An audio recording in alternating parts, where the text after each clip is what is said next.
Hello, everybody. Is my microphone on? Can you hear me? You can't hear me yet? Can you hear me? No. Yes, you can. I just flew in from Vienna, so to me it's 4 a.m. in the morning. Best time to be on stage and present. Thank you for coming. My name is Dietmar Dahmen, and today I'm actually going to talk about change. And change makes you strong. Change is really something that benefits you and is really, really good for us. And many people, however, fear that there's too much change going on right now. Actually, 75% of chief marketing officers think there's been more change in the last 2 years than in the 50 years before. And over 50% of those chief marketing officers do not feel in control anymore. They don't know how to deal with big data. They don't know how to relate to their customers. And they're just saying, the more I know about the customers, the more I feel removed from them. How come? Why is that so? The reason is that if you look at this picture, and you can see how Clark Kent turns to Superman, it looks like linear development. The person stays the same and just change the clothes, and all of a sudden superpowers grow. But change in reality is often not linear. It's a non-linear development. And I give you an example in communication. When the phone was invented, the Queen of England got her phone, and she didn't know what to do with it. So what she actually did is she connected the phone to the opera and downloaded music. She listened to the people sing in the opera. And then people found out that communication and uploading information is also interesting, and that social is good. And actually people started to talk on the phone, and it was a landline phone. And then it got a little bit more convenient and smaller and a little bit more mobile and stuff like that. And all of a sudden a completely new development happened. And that was the invention of the true mobile phone. And as you might remember, when the first mobile phone was invented, people didn't know what to do with it. They were thinking that maybe 3,000, maybe 4,000 people on the planet might use a mobile phone. Presidents, heads of state, maybe military people. Why anybody else? You can just go to a phone booth or write or wait. So it was a new technology, and nobody knew what to do with it. Then obviously, boom, it completely boomed. Everybody has a mobile phone, currently over 6 billion on the planet, you know it. Then, next thing, doof, smartphone. Nobody knew what to do with it again. As you might remember, when the smartphone was introduced, apps didn't exist yet. There was no app store yet. We didn't know what to do with it. And then I bought one in New York and brought it home to Austria, and my IT division laughed and said it doesn't have a USB stick. What is this thing good for? It will not prevail.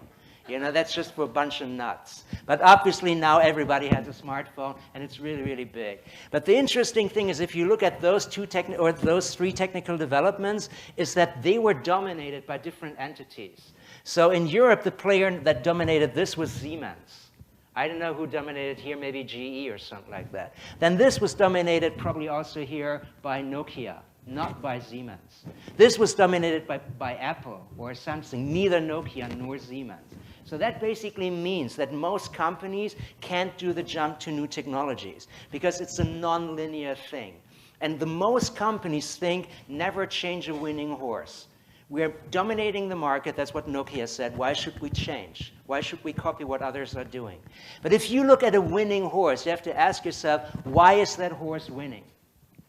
And the horse is winning due to at least two big reasons. One, obviously, good horse. It's a strong horse, great jockey on top of it. It's a really, really good horse. But the other thing is that the horse operates in a rather stable environment. So the horse, for instance, runs on ground, and that's solid. And the ground in one stadium is solid, and the ground in the other stadium is probably solid as well.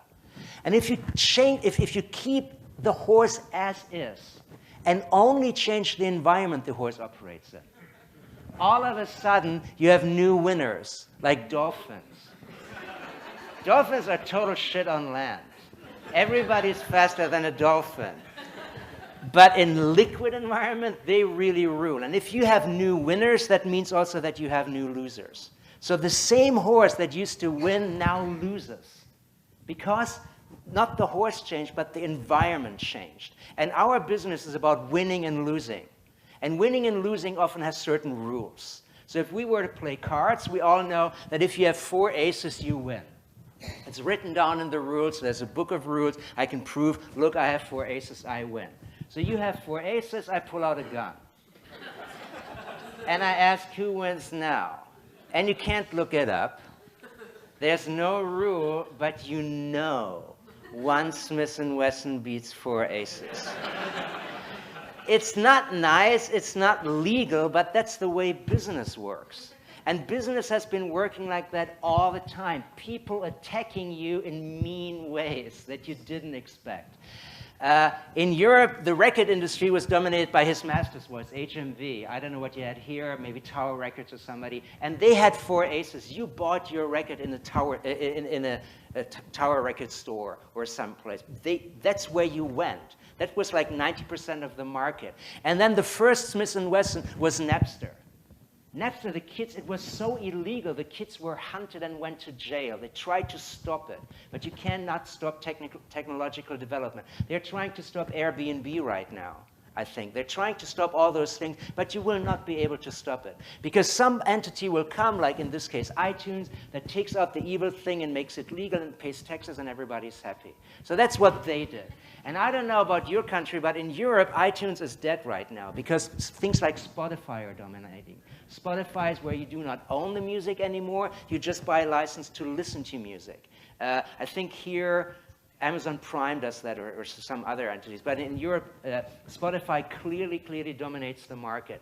The concept of not owning things is growing rapidly in Europe. I gave up all my cars, and I now have car sharing, because we live in dense cities and it's very, very convenient. One advantage of car sharing also is that you book the car on your smartphone. So the car, the job of getting a car exists on your smartphone. The experience exists on your smartphone. Of course, you have to then walk down to the street and get a car, but the job is done on your smartphone. You reserve it, and it's perfect. So it's a lot more intimate, and it's a lot more closer to you emotionally than just owning a car, which sometimes causes problems. So anyway, here we see that there's 3 curves again. The old, boring, everybody knows this anyway, example is Kodak. Kodak had 4 aces. They owned the patent for digital photography. And the thing is not that they didn't have enough opportunities. They just did not really see them, and they did not want to change their winning horse. And they did not invent YouTube. They did not invent Pinterest, Flickr, Instagram. All of those things, thousands and thousands of opportunities, they did not go and make money with that because they stuck to their winning horse, and that's why they're dead right now. So the thing is, you have to think, if you cannot see where the market is going, like maybe Kodak believe that they have a superior product, because if you look at a Kodak print, it's tons superior, it's a lot better than any photo you take on your iPhone.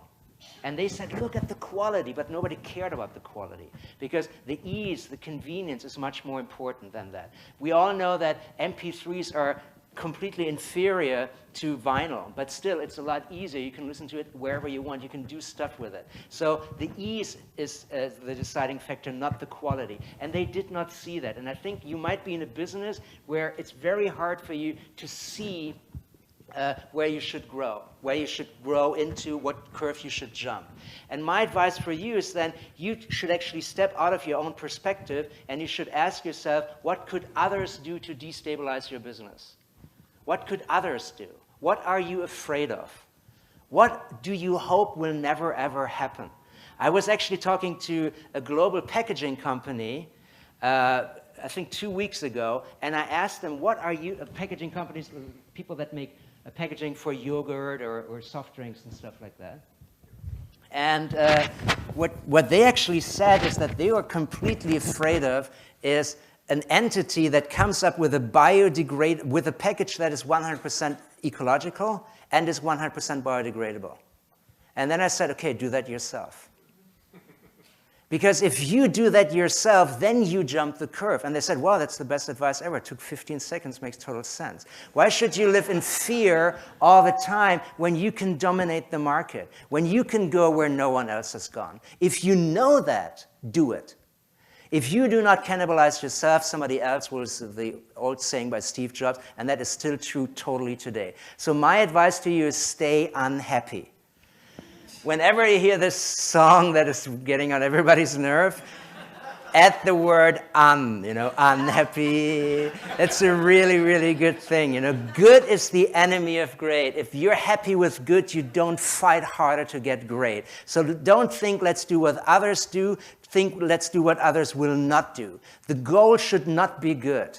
If I ask my son Jasper, who's right here, how was school? And he says, school was good. Then that means totally not good.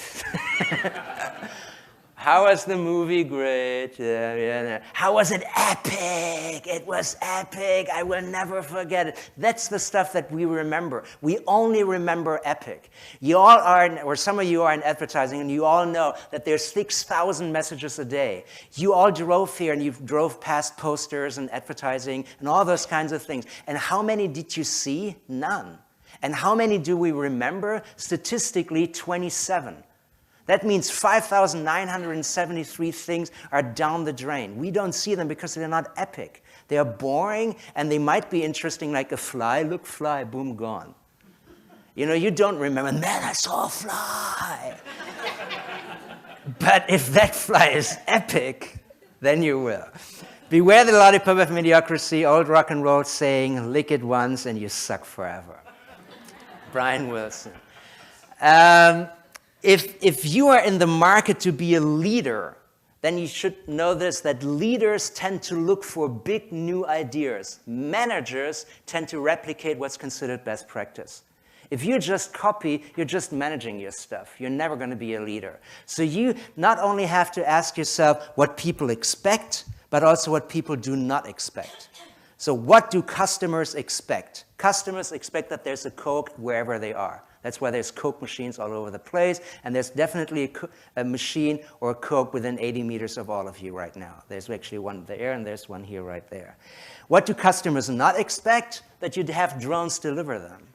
If you have drones deliver the Coke like they did in Singapore, people take photos and they go, oh my God, epic, I want one. And that's when all of a sudden you stick out of the 5,973 and you become memorable because you are worth to talk about you, right? You have to ask yourself, what does the competition expect?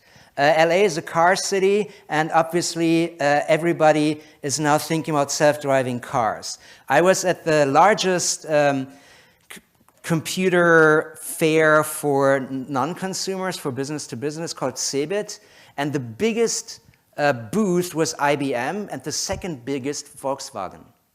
Because Volkswagen now thinks that they have data on wheels. It's all about data. And Volvo is doing self-driving taxis and stuff like that in Göteborg right now. So everybody's working on self-driving cars. So self-driving cars is what people expect. But what do they not expect? And they do not expect that you completely consider it big data on wheels. That's what Google Car does. Google Taxi considers itself big data on wheels. So Google Taxi knows whatever you Google and learns whatever you Google. So Google, if you use a calendar, like a Google Calendar, Google Taxi knows that you have to be at work or at a certain meeting 30 minutes from now. And Google Taxi will drive to you and wait for you. And Google Taxi will know your favorite music and all the porn you look on YouTube. Google Taxi knows a lot more than anything or anybody in the world, and it can totally individualize that information. Google Taxi also knows when you're looking for, searching for recipes with salmon. And when you're then driving to your meeting, Google Taxi knows that salmon is on sale in a certain place and is already ready to call them so that the car pulls over, they run out, give you the salmon, you already pay with PayPal. Oh, you know what, your friends, I know who you're meeting anyway. I'm just going to tell them that you're going to be 3 minutes late, and I can show them the, the porn you liked so much on YouTube. And share that information with everybody. That's a complete, nobody expects that, but that's what's going to happen because this shit is happening. So then you have to ask yourself, what does the market expect? And the market expects, in general, things to go smoother and things to go faster. That's just the tendency. If you have a solution that's slower, it might be interesting for a smaller bracket of the market, like slow food. It exists, but the large portion of the market prefers fast food. So the large portion will go for the faster solution. That's why I think, that last year in January, Amazon and Walmart had a big fight about e-commerce, and they didn't optimize their products or offered a wider range of product. What they optimized was delivery time. And that's why they started to have same-day delivery. And then in May, eBay did 1-hour delivery. And then we tried it in Brooklyn. It was 52 minutes in July. And then in September in Beijing and Shanghai and Shenzhen, it's 30 minutes. So stuff gets faster all the time. And the market expects that. If you don't get faster, if you have slower downloading, I have really slow downloading speed. It will not work, right? But what do the people not expect? And that's the killer, that's before time. And before time, real time is good, but before time is even better. And before time is getting really, really big right now. So if you're playing golf, the machine knows when you will run out of golf balls, because that's relatively predictable, because it knows a certain pattern. Like everything, like from toilet paper or toothpaste to cat food and all those kind of things, you buy those things in relatively predictable time frames. So you get the information when you're on the golf course that you are about to run out of golf balls, and if the machine should simply order some for you. And all you have to do is press one button and OK it. So the smart thing about that is, A, that they know when you will run out of golf balls or toilet paper or toothpaste or whatever. And the other thing is that they choose a relevant context due to geolocation, which is the golf course. You don't get that information when you're at a funeral. Although maybe that would be good. Epic, anyway, potentially. But so they know that you're at a golf course. That's why your brain is, synced into golf, and that's why this information is relevant. So before time is the new killer thing. So what changed for us other than that? Other than that, everything changed. We currently have over 2 billion smartphones on the planet, you know that, and by 2015, 40% of those will have near-field communication. Obviously, we're starting to wear devices, all kinds of things exist all the time, and they can even be individualized and know you, like Naimi. Naimi knows who you are and authenticates you, and that's why you can pay with it. It measures your heart rate, it's secure payment, and it works with near-field and stuff like that, so you never have to give in a code. If it works with near-field, it can obviously unlock all kinds of things like your car. And it knows that it's you. That's why if you go to a hotel, for instance, it's not an anonymous near-field thing, but it knows you. And the room knows that you enter. And the room knows your favorite temperature. And it knows your relatives. And it knows where you stop watching TV. Because it's you, and all those things you do are known and are in the cloud, so you can resume watching where you just left off, because it's individualized and you're wearing this device. That's why people like Mindshare and stuff like that now launch a wearable device unit, because this thing is getting relatively big. These are input systems. Then there's obviously output system, Google Glass, and Google Glass obviously is growing and growing and growing. I gave a lot of talks at huge conferences all over Europe, and in Europe, if you want to win an iPad by giving away your business card, it won't work anymore. The times of being able to win an iPad are gone. You can now only win Google Glass. The Austrian military has Google Glass, and a lot of people that are not dealing with customers have Google Glass because it works really, really efficiently. I know there's a spookiness factor to it, but there's a lot of people that are pushing Google Glass, and here's a little example of what it can do. Take a look at Miguel. He's interested in a pair of trick skis. Using a simple Hybris app, he retrieves some product details from a QR code and makes a request for customer service the next time he's in store. As Miguel walks into the store, a little piece of magic happens. Thanks to Google Glass, a couple of iBeacons and Hybris, Sarah, the sales assistant, knows that Miguel is in the store and exactly what he's interested in purchasing. We've connected Miguel's Facebook profile to the Hybris in-store app and displayed his profile picture in Sarah's Google Glass. At payment, Sarah notices Miguel has a pair of headphones in his wishlist, and the skis have qualified him for a great promotion. Everyone's happy. Everyone is happy. this again shows, and Susan and I were talking about that now the customer relationship thing is getting really, really important because it has to be built on trust. The foundation of all relationships are trust. So touch points become trust points. So if you just suck information out and have everybody, I don't know, transparent, that's probably not a good thing to start a relationship. Be friendly to your people. If they okay it, let them do it, but there has to be an exchange. I exchange data for service. But you have to do that willingly. Anyway, Google Glass is getting really, really big. You can now pay with Google Glass, and you can use it underwater. And Google Glass obviously is not the answer because it's ugly. And so universities are building lenses, as you might know. Startups are building lenses, as you might know. Google is building lenses, as you might know. Lenses obviously are also not the end of the spectrum because if you wore Google Glass, you know it's just this like idiotic frame right here. And it's much better to do what you did today and wear Oculus Rift, because Oculus Rift is the thing that Facebook bought for a couple of billion, is absolutely real and knocks your socks off if you're using it, as you can see. And that is another reality that walks with you. We will come to Oculus Rift later in a minute, but that's a much better thing. Oculus Rift still not the end of the line because there's in-between solutions like Glyph. Glyph is a regular headphone set. It's only going to cost $4.99 if Kickstarter is correct. And you can flip it down, then you look like this, and you can attach it to any device you have, and it will beam the image directly onto your retina. So it's not really a screen. It has millions of mirrors that directly beam the image from that machine onto your retina, and has, if Snoop Dogg is correct, because Snoop Dogg wore awesome picture. Still not the end of the things. Transparent emotions are getting here. Steve Hawking, as you might know, used to look at the letters, and his sickness got worse and worse, so he was down to 1 letter a minute because it got really, really bad. Then Justin Ratner from Intel and a bunch of other people bought a machine that can read his emotion and predict what he says, and that allowed him to be now at one sentence a minute. That's why Justin Ratner said, we will be emotionally connected with our devices in a few years. You all know the speed of development. Obviously, it's not a few years. It already happened.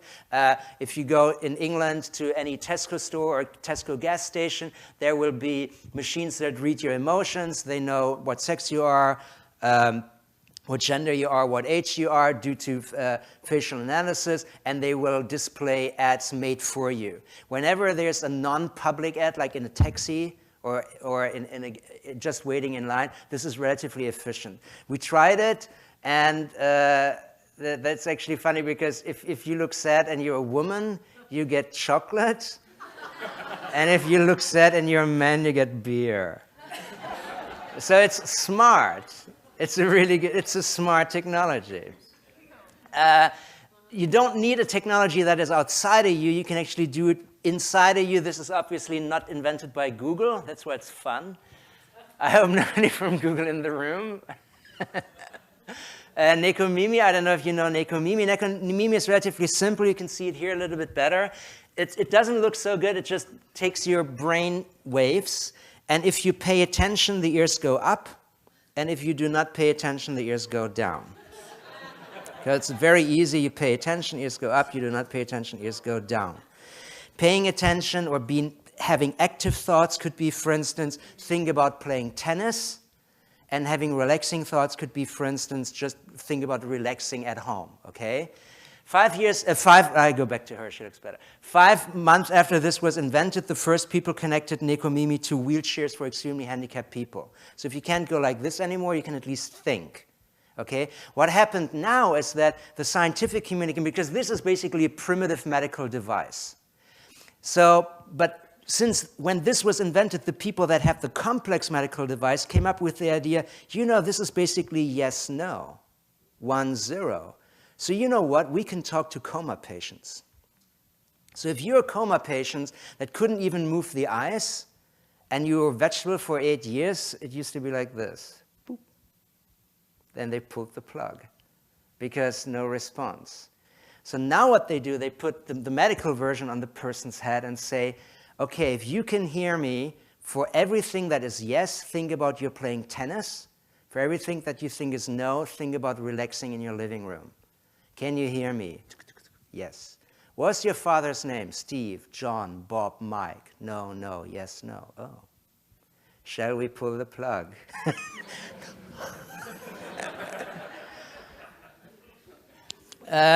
So Nekomimi can measure stuff. The next step is that the machine measures stuff and then selects products for you, in this case music. Miko selects music. It's already, you can see, a little bit smaller. So it measures your brainwave and then it selects music.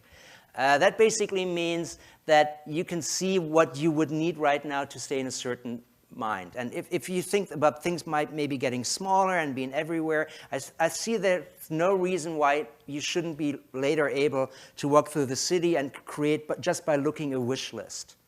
So you will only get Christmas gifts you really like. Another tie.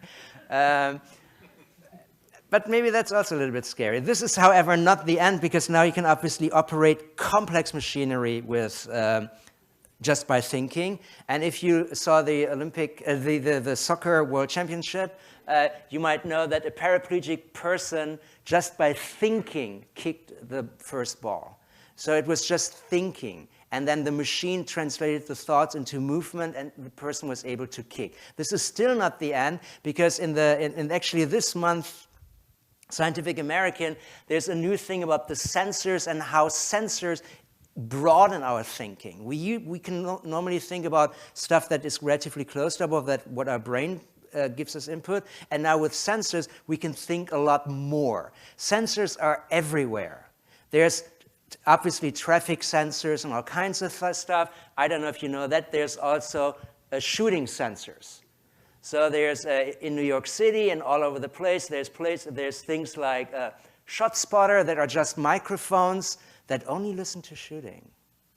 So if you're talking, they're not listening, because they delete that.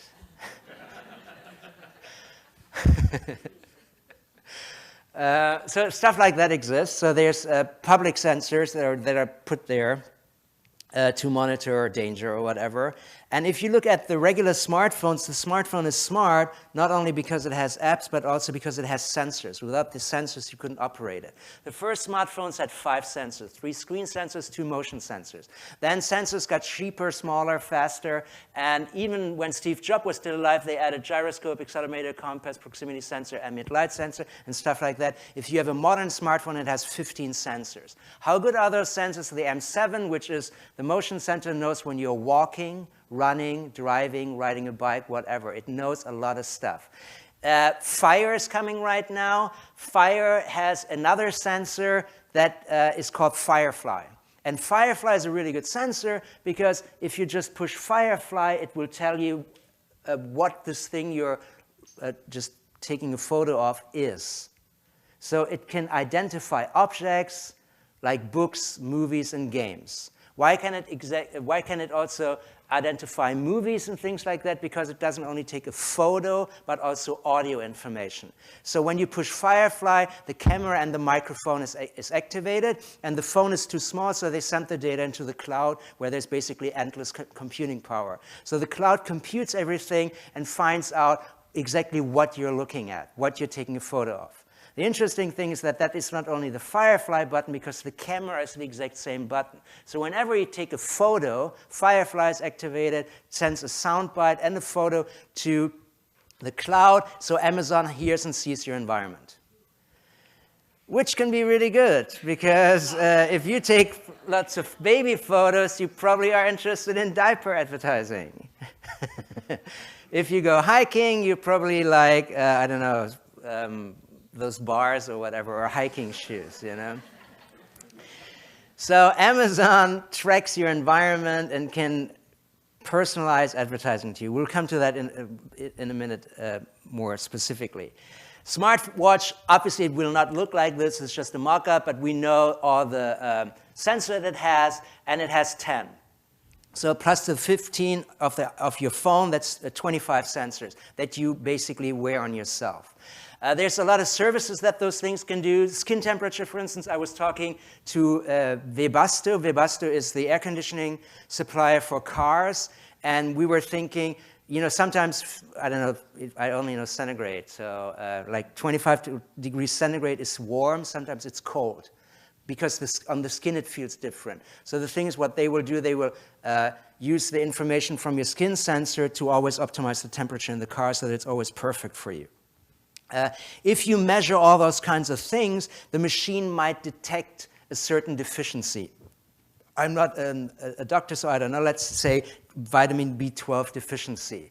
And then maybe it would be good to actually mix goji berries into your muesli. So that's a good suggestion because it knows that you need something and it knows a natural way to compensate for that. So that would be a good service because it helps you to actually improve the product. And in this particular case, this is a communication silo.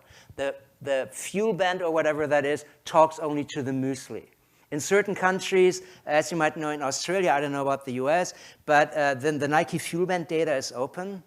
Is it open here also? So you can basically go to McDonald's and you can ask McDonald's, what can I eat? And if you did sports, they say, large fries.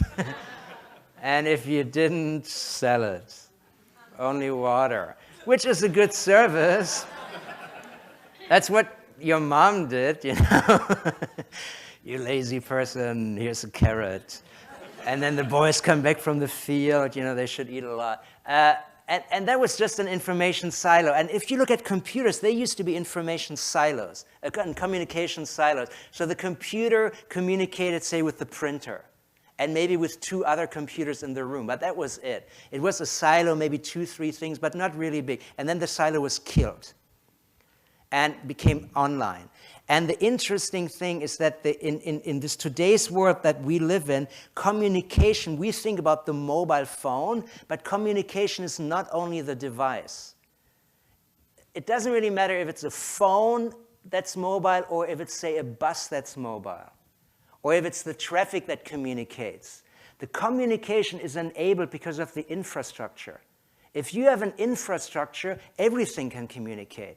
Not only your phones. So if you have mobile phones, you can also have communication between cars. And that means that you can really communicate, I'm going to stop, okay, I'm going to take a left turn. You know what we do at a crossroad, where we just look at somebody and negotiate who's driving? Cars can do that. Because the infrastructure exists. And the infrastructure is not only limited in today's world between the computer and the printer, but globally. So that's the internet traffic. That's a map of the internet traffic of the infrastructure. And we can access that infrastructure because we have browsers. And the first browsers, if you're old enough, things like Netscape and stuff were browsers. And MIT is now working on a browser for sensors. So that means if I look at this room, I see millions of sensors already that measure temperature. Is it burning or not? Is there fire? Is the air clear? How's the humidity? All those kinds of things. And with MIT, I can access those sensors. I have access to those sensors and I can browse them. And if you do that, that will change everything again. If you now look at Google Maps, if you look at a regular map in a book, it can't do anything, right? If you look at Google Maps, at least you can find certain places, and then you can switch to the sensor in the sky, which is the satellite. Ah, that's how it looks from the top. Oh, that's how it looks in Street View. Awesome. That's how other people did it. But now you still do not know more, because this is an old sensor picture. It's not real time. But if you have access to the sensors, and you can actually have a sensor browser, you can find out how many people are in this restaurant right now.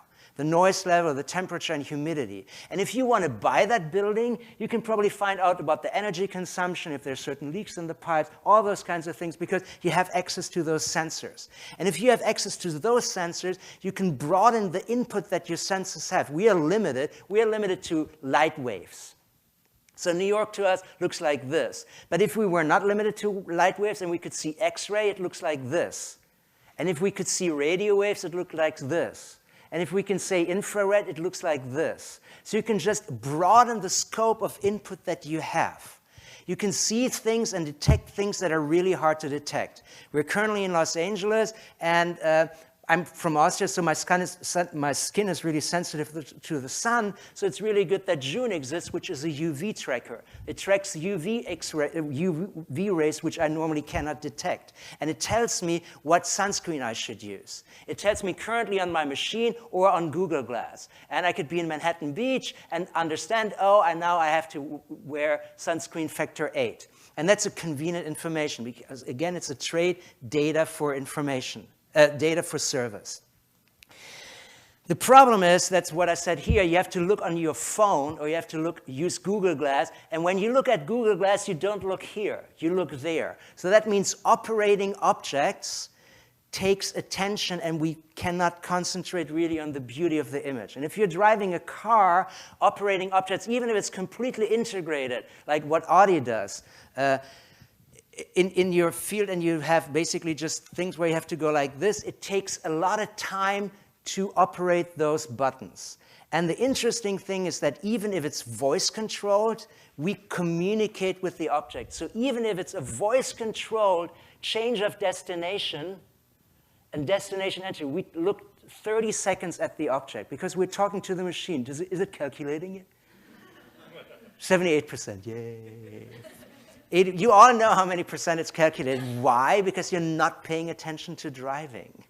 You're paying attention to the little idiotic number that says if the thing is calculated yet, and how long it will take to get there, and what's the time when you arrive. So you're looking at that machine, which can be very, very dangerous. So even programming something by voices costs a lot of time. So the holy grail, what everybody's now fighting for, is attention-triggered input.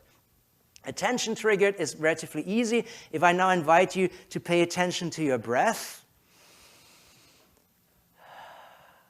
you now know that you're breathing. You didn't know it a minute ago because you didn't pay attention to it. So attention triggering means that just by thinking about something, you single that information out and you make it important.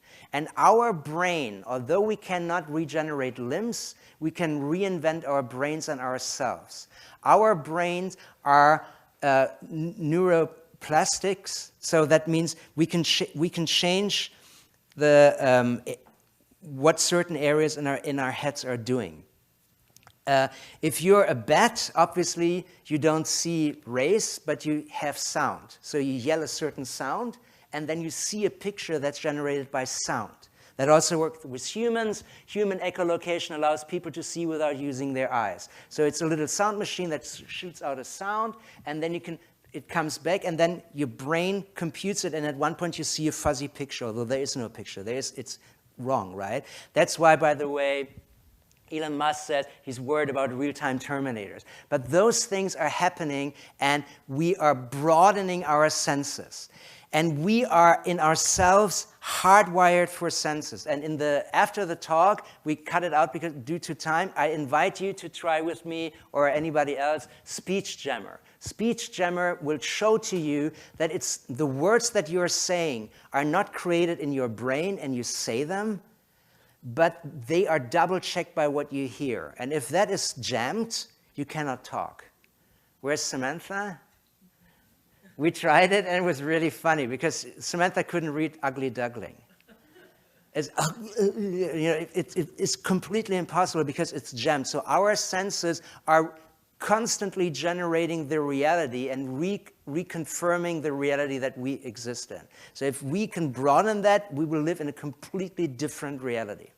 Whatever the input of those news things are, is that if it's a mobile or Google Glass or sensor browsers and stuff like that, it will dramatically change the way that we live.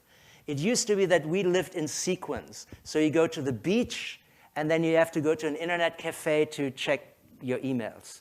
And then you can go to work, and then you have to go to a library to get books with pictures in it or something like that. You had to interrupt what you were doing to do something else.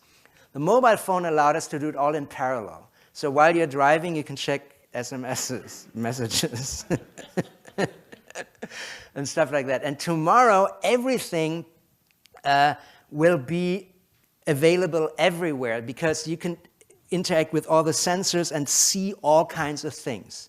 However, if we think about those of the world of tomorrow, it probably feels a little bit weird. And the reason is that we fear change. We don't want to learn. New stuff is not good for us. There's tons of experiments with rats or mice and stuff like that, and if there's a decision that there's good food is in this area and bad food is in this area, and there's a different sound to indicate where the food is, like a high sound, that means I have to turn left for the good food, and a low sound, I have to turn right, it will become an automatism relatively quickly. And the advantage of an automatism is that you do not have to think. That's why sometimes you might walk home and, how did I get here? You have no idea. Or you drive, I don't know, a familiar route, and all of a sudden you're there. It's an automatism. You do really complicated things. Red lights, you stop, you turn up and down stairs and stuff like that, but you don't know what you're doing. And that's because it is actually, this is high thinking and this is low thinking, so this is burning energy, this is conserving energy. At first, there's a lot of thinking involved, and then it gets less and less and less and less and less because we create an automatism. That's why we often don't like the new things, because you have to unlearn what you know. The button used to be on the left-hand side. Why did they put it on the right-hand side?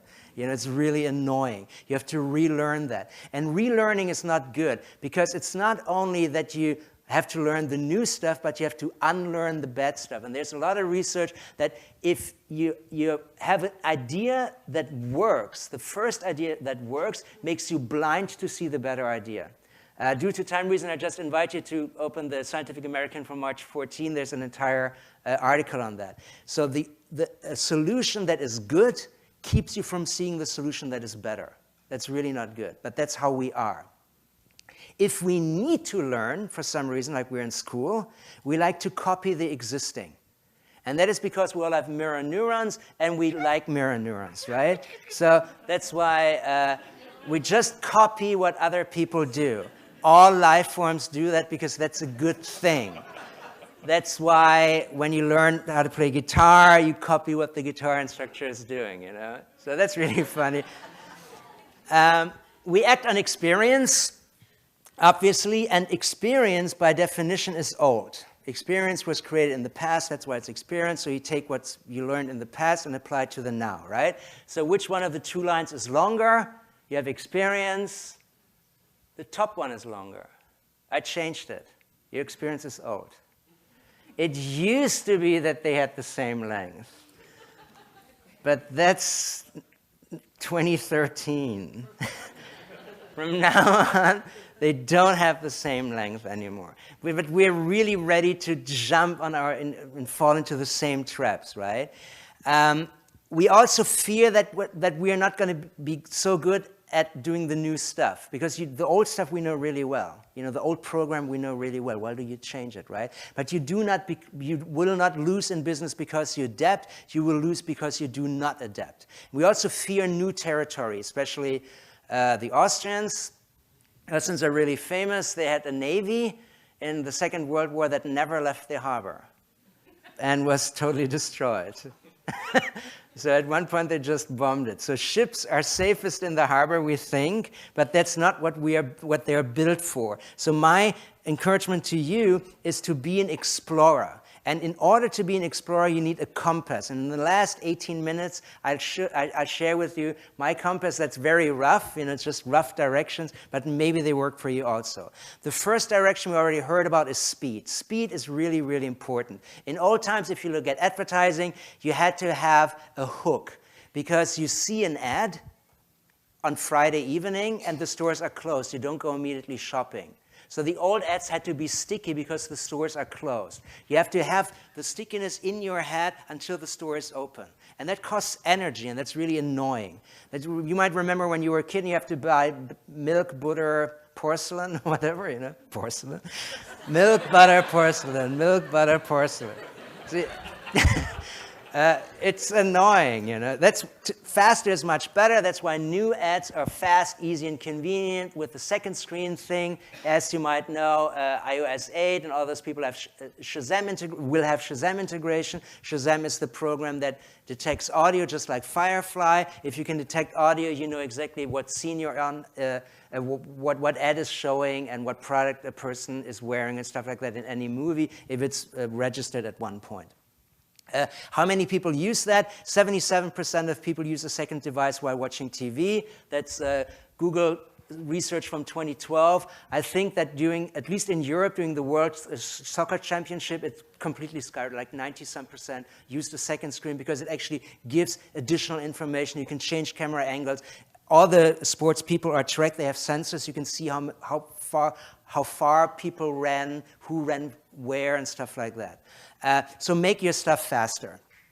If you have a device like this that's plug and play, where you get the helicopter and you have to put it in your computer and wait 20 minutes to play it, it sucks. Nobody wants plug end. We only want play. Plug end is really annoying. Nobody wants to wait 20 minutes. It's annoying. That's why the Xbox One the batteries are in the thing, and they're loaded. You can immediately play. That's much, much better. Fast pricing. Amazon changes prices up to 12 times a day. That's really fast. That's fast. Before time is even faster. Solution is another thing. Old advertising used to be seduction, very often, right? You don't necessarily want the vodka, you just want the legs. But since you can't get the legs, you buy the vodka. Today, another thing, especially with sensors, is to create solutions. So there's a definition of what advertising is also. Seduction is still good, but advertising is also tweaking what information people are exposed to conveniently. So if you drive a modern car, like a Mercedes-Benz, for instance, the Mercedes-Benz knows that you're tired because there's a little camera or a sensor in the mirror. It knows that you're tired. Information silo, it shakes the wheel, hoping that you wake up. But if that information silo is opened, and the information from the sensor is shared due to browsers and stuff like that, all of a sudden we can do deals with that information. We can start interacting. So the navigation system could tell you, you're tired, there's a Starbucks. So where will you go? Probably to that Starbucks. Now it says there's a McCafe. Where do you go? Probably to the McCafe. So we go for the information that's convenient. And if it's not just Starbucks or McCafe, but if we're talking about, I don't know in gallons, but say 90 liters of gasoline. I have a guy who's going to spend 19 liters of gasoline within your vicinity right now. Whose gas station shall be big? Okay, I see 80 cents, 84, 85, 97. I see $1.07, $1.07, whatever, 76 gets it. Is this a dream? No, it's not. It's already here. So now it's talking about that the car knows everything that he does and stuff like that. That is happening right now. So that is changing media buying completely. If you're a media buyer, a machine is better than you. Okay, so you have to create solutions, and solutions need detection, and obviously solutions, the word solutions, if you're new in advertising, the most important thing, the solution needs a problem, okay? So if I ask you, if I'm your creative director and ask you, what can you do with a deck of cards?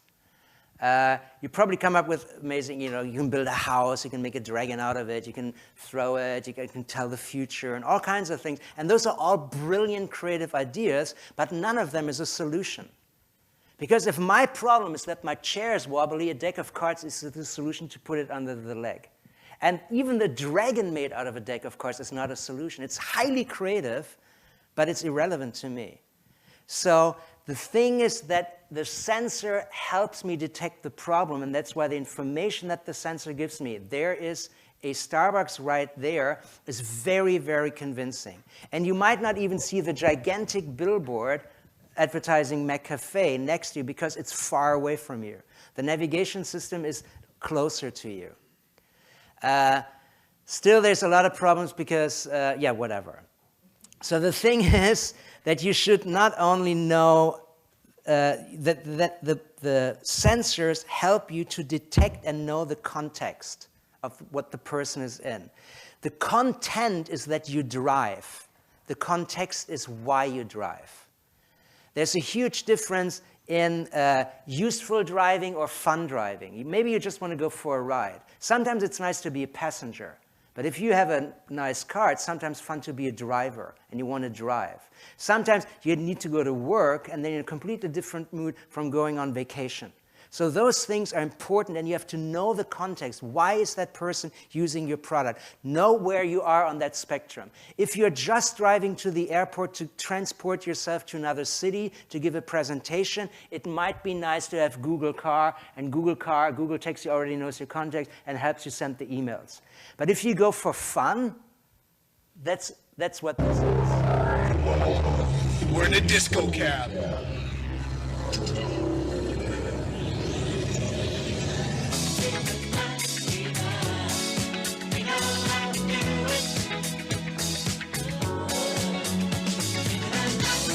can guarantee you will never step out of Google Taxi like this. So fun has a real meaning. So anyway, know where you are on the spectrum. The next thing, obviously, individualization. All advertising used to talk to masses, and none of those people are attracted to this poster. It has mass advertising, high reach, but extremely low relevance. They're not even looking at it. Wrong target group, wrong place, high reach, right? Today we reach individuals, and today you have the target group of one. You only communicate with this person. If this person is looking for a restaurant in his area, he's the only one who will get the message where the restaurant is, 70 meters that way, 35 meters that way. So it's absolutely low reach, one person, but very, very high relevance. This completely changes the dynamics of storytelling to an absolutely new level. It used to be that we have one big message, and if you're in advertising, you know that you were fighting to find this one big message for a month, and you tested it. Is that the best? I'm loving it. Is that a good claim? Or shall we say we are loving it? We're loving it more. And then you do tests and stuff like that, and you polish the diamond forever because you have one big message that should be true for everything. Today you have millions of small messages. The dinosaurs, the big one died, and the small ones, the ones that survived, became birds. They became small and they grew wings. So you have individual messages. It's less like a book. A book is written, it was a stormy night when Mr. So-and-so left the house. Yeah? It's more like a letter. Hi, John, how is it going? How's your family? Is the tree growing? You ask questions. Don't communicate like a book, communicate like a letter. Ask questions. Remember things that happened. Create a relationship. Individualize. So we need to individualize our marketing, and we individualize it big time. So I call it the narcissism of marketing. The narcissism of marketing is already here. If you go onto any clothing website, they know the clothes that you looked at, and you will have individual, even if it's a sale or something, I will see different items from the items that you see, because you might have a formal taste and I have a casual taste, or the other way around. I will only see items in my size. So the content of a website is individualized. The content of a mobile website can even be more individualized with iBeacon. So you can say that if you enter the store, like what Miguel did with the Google Glass, the lower level is just to say, hey, Dietmar, the shirts you wanted online are here right now. And I put them in your closet, so check them out. Maybe that's a service. If I activate iBeacon and it works, maybe I'm happy about that. Maybe I'm happy that they reserve it for me. Then if you do that, you can track what people are doing. And if you track what people are doing, you can say things like, you've been with us for almost 1 hour, would you like a free coffee? When do you say those messages? When the person is leaving. Because what do you say in reality? Can we buy, you're about to leave, can we buy you back with a coffee? If you do those kinds of things, if you know the information what people were doing online, if you bring that to the store, if you individualize your messages, the German retailer said that this is 400% more profitable. I asked the guy who did the research, what does 400% mean? And he said instead of 100 euros, 400 euros. So that is a big difference. So if you can individualize your marketing and you make narcissistic marketing, it can be a big difference. You can individualize products. I call this the narcissism of product. Why do people buy this coat? Because it has their name. In Austria, I have my own stamp. I love it. I write letters again. I bet in LA, I don't know, but in England at Harvey Nichols, you can buy 200 grams, or what is that, a quarter of half a pound or whatever, of chocolate for 160 euros. Why? Because it looks like you. It's 3D printed. Nobody would buy that much chocolate for 160 pounds. No one. But if it's you, why not? So that's a huge difference. It's normally 4 pounds versus, that's good chocolate, 4 pounds, but not 160. That's a huge, huge difference if you individualize your product. And finally, coming to the closer, you can individualize reality. I call this a narcissism of reality. Obviously, social media has always been narcissistic, I think. people do a lot of stuff just to get likes. If they don't get the likes, they feel bad about it. They are the center of the thing. You create groups that are totally homogeneous. Everybody likes me. My world is perfect. They all have the same interests. I find it really good. And if you start projecting stuff, you can create a totally different reality. Projection is getting really, really, really, really big because it's very energy efficient. So this car, for instance, as you can see, doesn't have any side mirrors.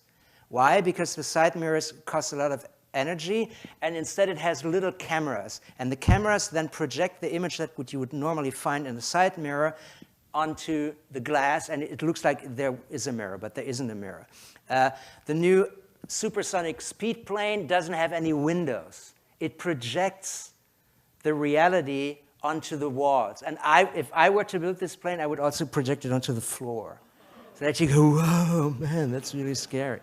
So that means that if you go into a self-driving car, why do you need real windows?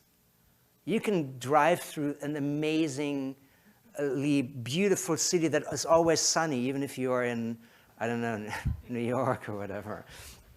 And if you have things like Oculus Rift, and this is now the only thing where I think that is happening. I don't know if it's true. And you combine that with G5 networks. The G5 networks that Korea is working on can do 800 megabytes a second. So you can have cameras all over, even on the back and stuff like that, and project what the cameras show onto your lens. So you basically see the projection of your camera. You can go to New York and get rid of everybody. You can say, compute all the people out. Or do pigs instead. I want to have pigs instead. You can create an individual reality. Currently, we all have an individual audio reality. If you're in a subway in London, and you listen to hardcore music and another person listens to classical music, you will have a completely different ride because you have a totally different audio reality. Soon you can probably have a completely different video reality also. Face-to-face becomes interface to interface. In communication, that also means B2B is dead. B2C is dead. H to H is the only thing that survives, human to human. Last point, 4 more minutes. Ease is the most important thing. And the easiest thing is if somebody else does the work. So the work will not get easier, but somebody else does the work. And machines are really good at that. Currently, if you have a land machine, like this tractor, the machine detects a defect, and if you have a car, a little thing will blink in your car. It's an information silo. Your light bulb is broken. Yeah. Great, right? If you have a commercial machine like this, the machine actually orders the spare part. That is happening, that was introduced 1.5 years ago. Then the machine, if it's complicated, actually already arranges a repair date. And the machine can also enable delivery to geolocation, because the machine is connected. It's the infrastructure work, so you can actually send a drone and deliver to geolocation. The Austrian Post, now you can choose if you want to have the goods delivered to your street location or your geolocation. And stuff like that can happen very, very soon. Avoid everything that is the beauty of that is that it's easy. If it's complex, it won't work. The people in the audience are probably old enough to know what the real iPhone was. The real iPhone was this. But the ads look like that, Newton. Nobody reads that. And if you need to explain something, it will not work. You will not know what that is. It's way too much effort. You don't need it that much. Simplify, even if you lie. Communicate the known in the unknown, the familiar in the unfamiliar. Steve Jobs showed this thing, and he said it's a phone. He even called it iPhone. How often do you use your phone? How often do you call with that? It's not a phone. It's a media player. It's a gaming station. It's a map. It's all kinds of things. And among others, maybe 5% phone. So it's not a phone. Then he said it's an iPod. You might remember the presentation. He showed that. That's a new iPhone. Ha, ha, ha. And he ingrained in the brains for everybody, hey, it's a phone and a free iPod. How cool is that? I have a free iPod. I find that easy. I can totally understand that, and I find that cool. So make stuff easy, even if it's a complete revolution. Just say it's a phone, only better. So Speed is king, individualization is king, solution is king, and simplicity is King Kong. Thank you very much.